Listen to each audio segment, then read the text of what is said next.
আসসালামু আলাইকুম। আপনাদেরকে সামিয়া গার্ডেনের নার্সারির পক্ষ থেকে স্বাগতম। আজকে আপনাদেরকে দেখাবো বাচ্চাদের জন্য একটা নাস্তা। যেহেতু আমরা চাকরি করি, এত বেশি সময় থাকে না, কিন্তু শর্ট টাইমে আমরা একটা নাস্তা করে ফেলতে পারি। আর এখন যে সময় দেখা যায় বেশিরভাগ গ্রামে যাওয়া হয় না, দাদি নানিদের সাথে এতটা সময় দেওয়া যায় না, যে কারণে পিঠা পুলি এগুলো এত খাওয়ার সময় হয় না। যেখানে আমরা যতটুকু যান্ত্রিক জীবন, সেখানে আমরা রেস্টুরেন্টে গিয়ে হালকা পাতলা নাস্তা করে ফেলি। কিন্তু আমরা আমি আজকে যে পিঠাটা আপনাদেরকে দেখাবো, এটা যদি দেখায়, আজকে পিঠাটা হবে এরকম। এটা একটা কেক পিঠা দেখেন।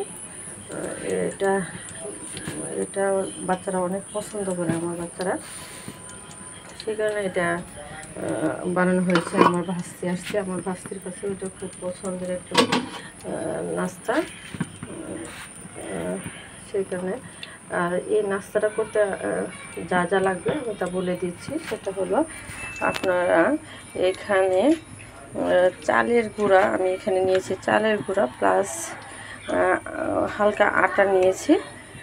আটার সাথে তালের রস দিয়েছি,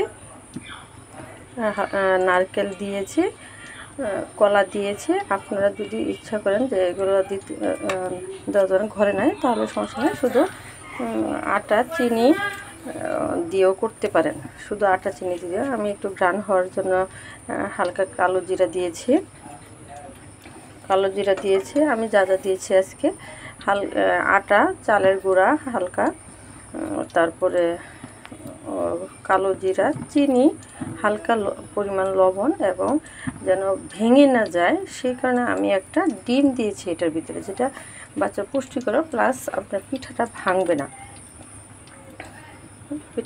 না। আর আমি একসাথে বেশি এটা করে, সময় যেহেতু স্বল্প, সেই কারণে আমি একসাথে 3টা করে দিয়ে দিয়েছি। আমি একসাথে এটা খেতে অনেকটা কেকের মতো, এটা, যে কারণে আমার বাচ্চারাও খেতে পারে, আবার আমার মাও খেতে পারে, নরম হয়। একটু শক্ত হলে দেখা যায় যে খাওয়া যায় না। তেলের পিঠা যেটা আছে, ওটা যদি আমি করি, যে বেশি তেলের ভিতরে যদি করি, ডুবা তেলের ভিতরে তেলের পিঠাটা যদি করি, আর একটু আমার পেস্টটা আরেকটু হালকা থাকবে, আরেকটু পানি দিতে হবে। আর এটা ঠান্ডা হলে একটু শক্ত হয়ে যায়। কিন্তু আমি যদি চালের গুঁড়ার ভিতরে আটা দিই, ডিম দিই, তাহলে আবার পেস্টটা নরম হবে, পিঠাটা খেতে কেকের মতো লাগবে, বাচ্চারাও মজা পাবে। আপনারা ইচ্ছা করলে এভাবে ঘরে নাস্তা করে বাচ্চাদেরকে দিতে পারেন। ধন্যবাদ সবাইকে। যদি আপনাদের ভিডিওটা ভালো লাগে, তাহলে আপনারা love you IT solution YouTube চ্যানেলে সাবস্ক্রাইব করে অল বাটনে ক্লিক করে দিবেন। ধন্যবাদ সবাইকে।